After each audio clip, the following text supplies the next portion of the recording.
ناظرین، ہمارے ہاں امانت کا جو تصور پایا جاتا ہے کہ کسی شخص کا مال وغیرہ اگر آپ کے پاس ہو، آپ اسے آن ٹائم جو ہے وہ حوالے کر دیں تو جناب یہ امانت کا کل مفہوم ہے اور تقاضا پورا ہو گیا۔ یاد رکھیے کہ امانت کا صرف اتنا مفہوم نہیں ہے، بلکہ یہ تو ایک چھوٹا سا نقطہ ہے اس امانت کے مفہوم کے اندر۔ اللہ تبارک و تعالیٰ نے قرآن پاک کے اندر امانت کو ان کے اہل جو ہیں ان کے سپرد کرنے کا حکم دیا، یعنی امانتیں جن کی ہیں ان کے سپرد کرو۔ اور اس پر مفسرین نے جو کلام فرمایا اسے جاننے کے بعد یہ اندازہ ہوتا ہے کہ امانت کا مفہوم کس قدر وسیع ہے، اور آج اگر ایک مسلمان اس کی پاسداری کر لے تو اس کے تمام مسائل حل ہو جاتے ہیں، اور یوں سمجھ لیں کہ جو امت مسلمہ ہے وہ تمام تر اقوام کے اندر، اقوام عالم کے اندر سب سے بہترین عملی جو ہے وہ تصویر پیش کر سکتی ہے۔ قرآن پاک میں اللہ تعالیٰ نے ارشاد فرمایا، ان اللہ یأمرکم ان تؤدوا الامانات الی اہلہا، اللہ تبارک و تعالیٰ بلا شبہ تمہیں حکم دیتا ہے کہ امانتیں ان کے اہل کے سپرد کرو۔ علامہ قرطبی علیہ الرحمہ جو کہ مشہور اور مستند مفسر ہیں، آپ فرماتے ہیں کہ ہذہ الآیہ، یہ جو آیت کریمہ ہے، من امہات الاحکام تضمنت جمیع الشرع والدین، یہ جو آیت کریمہ ہے یہ دین متین اور شریعت مطہرہ کے تمام احکامات کو کور کر رہی ہے، یہ امہات الاحکام ہے۔ وجہ یہ ہے کہ امانت کہتے ہیں کہ اللہ تعالیٰ کے حقوق یا بندوں کے حقوق جن کا تحفظ، جن کی حفاظت ہمارے ذمہ لازم ہے، ہر وہ حق امانت ہے۔ کیا مطلب ہوا؟ آپ عبادات کو لے لیجئے، کوئی شخص ہے اگر وہ نماز، روزہ، زکوٰۃ اور اللہ تبارک و تعالیٰ کے جو احکامات ہیں اگر ان کی تکمیل نہیں کرتا، وہ امانت دار نہیں ہے، وہ خیانت کا مرتکب ہے۔ ایک امانت دار شخص کے لیے یہ لازم ہے کہ اللہ تبارک و تعالیٰ نے جن کاموں کے کرنے کا حکم دیا وہ تمام کام بجا لائے، جن کاموں سے اللہ تعالیٰ نے منع فرمایا وہ تمام حرام کاموں کو اور مکروہ تحریمی کاموں کو وہ چھوڑ دے، یہ لازم ہے، ورنہ وہ امانت دار نہیں ہے۔ اسی طریقے سے جان اللہ کی امانت ہے، اگر کوئی شخص ہے وہ خودکشی کر لیتا ہے وہ امانت دار نہیں ہے۔ اللہ تبارک و تعالیٰ نے اعضاء انسان کو دیے، تقاضا یہ ہے کہ ان کی حفاظت کی جائے۔ کوئی شخص اپنے جسم کی پرواہ نہیں کرتا، ان کی حفاظت نہیں کرتا اعضاء کی، اور وہ یہ نہیں سوچتا کہ اللہ تبارک و تعالیٰ نے یہ جو مجھے بدن دیا اس کی حفاظت مجھ پر لازم ہے، یہ میرے پاس امانت ہے، اور وہ اس کی کیئر نہیں کرتا، تو وہ شخص امانت کے تقاضوں کو پورا نہیں کر رہا۔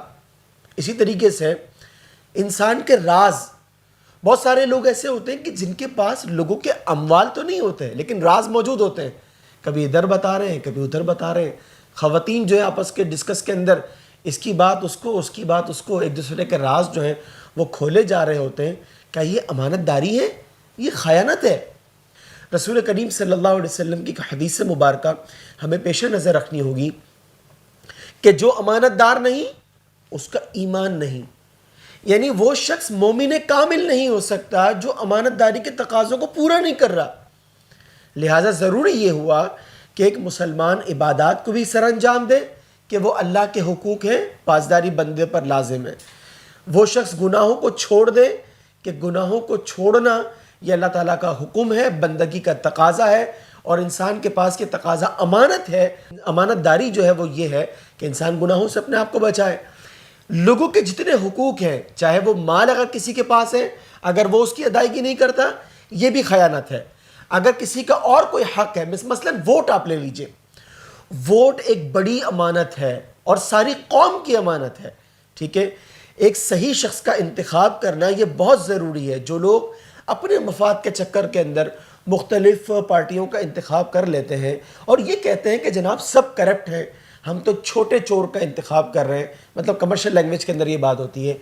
کل بروز قیامت اللہ کے حضور کیا جواب دیں گے کہ جب وہ جانتے ہیں کہ یہ کرپشن کرتے ہیں اس کے باوجود انہیں ووٹ دیتے ہیں؟ تو یاد رکھیے کہ جو لوگ اپنے مفادات کے لیے اس طرح کی غلط روش کو اختیار کرتے ہیں، کل بروز قیامت وہ خائنین میں ہوں گے، وہ خیانت داروں میں ہوں گے، وہ امانت داروں میں نہیں ہوں گے۔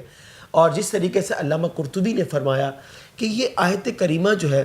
وہ شریعت و دین کے احکامات کو اپنے ضمن میں لیے ہوئے ہے، سمیٹے ہوئے ہے۔ اس کا مطلب یہ ہوا کہ اگر ہر شخص جو اپنے دل کے اندر ایمان رکھتا ہے وہ امانت کے تقاضوں کو سمجھ لے اور کسی کا حق تلف نہ کرے،